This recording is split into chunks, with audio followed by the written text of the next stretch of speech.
Good morning. Oh, it's so nice to be back in Sacramento with all of you again on a Sunday that, for a change, is not raining, although we need the rain. I'd like to thank our minister's assistants for being on call for emergencies last weekend, and also thank our minister's assistants for taking care of the Dharma school service, and Sensei Koichi for speaking last Sunday. Over the long Martin Luther King weekend last week, Reverend Patty and I thoroughly enjoyed an exhausting 4-day reunion with 14 of the kids from our YAC 11 youth retreat last July. 2 of the kids even flew in from Ekoji Temple in Virginia. Avery and Nick said that flying in to Berkeley, enjoying the wet, overcast 50-degree day, he said it felt like an East Coast spring. And then Nick immediately changed into shorts and t-shirts, We're bundled up with coats and scarves and hats and these t-shirts and shorts. Our Betsing was very well represented by Christine Yabumoto and Amanda Borges, sitting up here today with us, and also Kelly Lee. She flew in from UCLA to attend, representing our Betsing. In one of our workshops that we had with the kids, we talked about relationships and love. 2 of the kids shared that they recently had breakups from July until this reunion retreat. And a third actually shared with us that in a previous relationship, her boyfriend broke up with her, sending a text message. So I had to ask, what did he write? And she said something like, "We should start seeing other people." Can you believe that? A text message. Well, I think if that's the best he could do, I think she's very well rid of a boyfriend that lacks the courtesy and the courage to express himself face to face. We talked a little about love and about how caring about someone begins when we feel connected. Caring about someone begins when we feel connected. And that caring and that connection can, in time, if conditions are right, grow into love. But love is not defined in words. As I've often said to our kids growing up here with the Sacramento Betsuin, love is defined in how we're treated with love over time. Love is defined not by the words, but how we treat each other over time. It's easy to say the phrase, "I love you."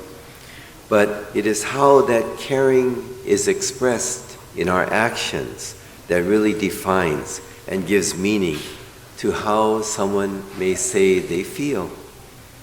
As I mentioned earlier, we begin to care when we feel connected. And there are some connections we have with others that are absolutely undeniable.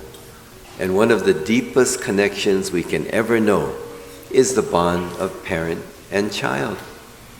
Parents love their children because even before the child is born, the unborn child is literally and physically connected to their mom.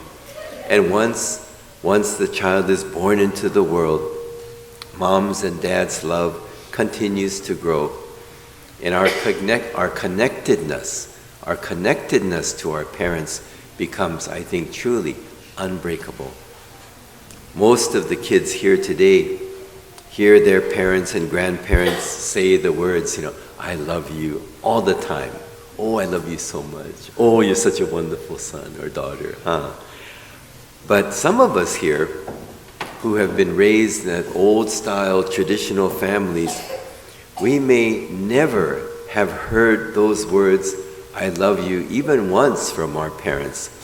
I know that I never heard my mom or dad say to me, or to my brothers or my sister for that matter, never say, "Oh, we love you so much. What wonderful children you are." But we never, ever once doubted that our parents loved us, not for a moment. Our retreat last weekend began on a rainy, chilly Friday afternoon at the Jodo Shinshu Center in Berkeley. And that night, the kids were all on sleeping bags, on air mattresses in 2 large adjoining rooms. I think once in their sleeping bags, it must have been very nice and warm and toasty, because as we found out later, one of the boys, and I suspected it was one of the East Coast boys, but I understand it might not have been, but one of the boys turned down the thermostat because it was too warm. And we didn't realize it, but our Kelly Lee, who flew up from UCLA to join the retreat, she came without a sleeping bag. And in the middle of the night, she said she woke up and she was so cold, she almost cried. The next day, she was talking with her mom on the phone here in Sacramento, and in passing mentioned how it was so cold that first night of the retreat. And but she said, now I have a blanket, so I'll be okay the next 2 nights. Well, you know, the next thing Kelly knew, her mom and dad were in a car driving down to Berkeley. And through that pouring rainstorm, they drove. Not driving, not coming down to Berkeley to bring her a sleeping bag, that was never a thought. They needed to bring their daughter a super warm down sleeping bag, because that's love. That's love. It's not expressed in saying I love you, but how we treat each other with love over time. That afternoon when Char and Kevin arrived, when Kelly's mom and dad arrived, I could see Kelly's eyes glistening.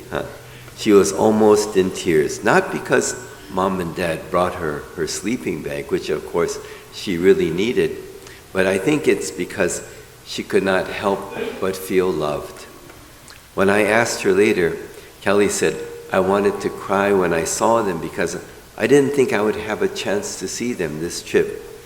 And I told Kelly, there was no hesitation for your mom and dad to drive 90 miles through a storm, because that's love. And your mom and dad continue to show you with their actions that you are loved. They had to drive down here to make sure that you would be warm. So I told Kelly, that's not just any sleeping bag that you have. That is a sleeping bag of love. And I know the memory of her mom and dad bringing that sleeping bag to her that cold January day will keep Kelly warm for years and years to come. Kelly even made this the topic of her Dharma talk the next evening. And Char, her mom, drove all the way back to hear her talk, bringing Kelly's grandma and auntie. And why did they make these trips? Because they are interconnected and interdependent in the oneness of love and in the oneness of life. The Dharma teaches us this undeniable reality of interdependence and oneness. But as I mentioned a few weeks ago, the Dharma encourages us to see that we are not interconnected and interdependent just with family and friends. Our interconnectedness is not just with family and friends and people we know. We are interconnected with all life, with all the world, and with the whole universe. Here is my connecting Dharma point, and it's one we should never forget. All of the teachings of the Buddha, all of the sutras, all of the scriptures and commentaries on the Dharma, all of the teachings on interdependence and impermanence, they are all just words. It's like saying, I love you. It's just words. These are just words. And the teachings of the Buddha Dharma too, just words. They're words hinting and indicating and pointing us towards something more than what words alone are able to say or convey. I think most of us have heard the well-known, even famous phrase or seen images of, The finger pointing to the moon. The finger pointing to the moon. For Bruce Lee fans out there, this phrase was not invented by Bruce Lee to be a part of the script for his last movie, Enter the Dragon. This phrase and this image actually is ancient. It's ancient. This image and this phrase was often used by the historical Buddha almost 2,600 years ago to describe the Dharma itself. The wonderful Dharma teacher Thich Nhat Hanh would share that there were many times the Buddha explained to his disciples, the Dharma is not a dogma or a doctrine, although no doubt some people will take it as such. The Buddha would explain, I must state clearly that the Dharma is a method to experience reality. A method to experience reality. But the teachings of the Dharma are not reality itself. Just as the finger pointing at the moon is not the moon itself. The teachings of the Dharma are not reality itself. Just as the finger pointing to the moon is not the moon itself. A thinking person makes use of the finger to see where the moon is. And a person who looks only at the finger and mistakes it for the moon will never see the real moon. In other words, all of the Dharma is just a finger pointing us towards the clarity to experience life directly with our Dharma eyes open. The image of the finger pointing to the moon has been used many times in Buddhism over the centuries to express this Dharma truth. In another story, a seeker in China said to a great Dharma master, I have studied the Pratikya-samuppada Sutra many years, and yet I do not understand it. Can you help me, O master? And the master said, please, read the sutra to me, and maybe I can shed some light on its meaning. You see, the master said, I'm illiterate, and I cannot read. The seeker said, if you cannot even read the sutras, then how can you explain them? And the master responded, the truth has nothing to do with words. The truth has nothing to do with words. The truth is like the beautiful moon in the night sky. Words are like the finger. The finger can point to the moon. It can point us towards the direction to see the moon, but the finger is not the moon. Get it? Isn't that wonderful? The Dharma is not dogma. It is not really even doctrine. All of the Dharma is trying to point us towards experiencing reality for ourselves. As the historical Buddha said 2,600 years ago, Dharma is not dogma or doctrine.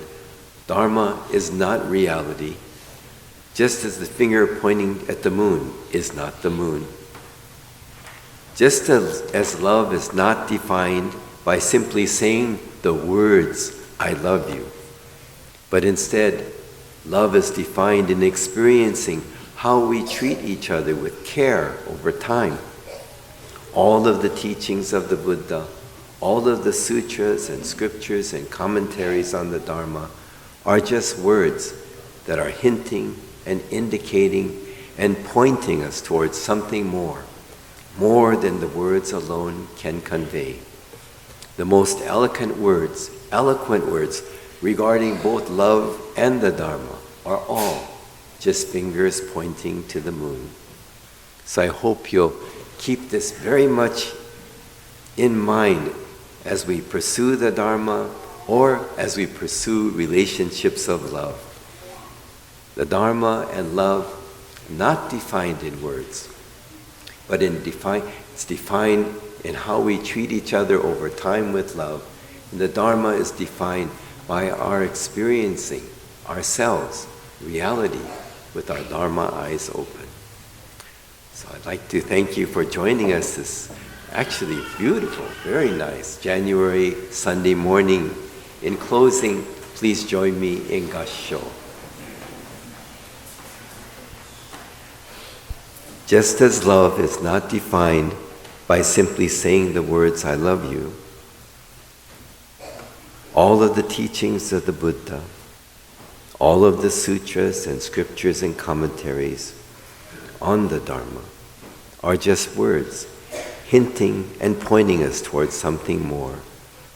The most eloquent words regarding both love and the Dharma are all just fingers pointing to the moon. Namo Amida. Namo Amida. Namo Amida. Namo Amida.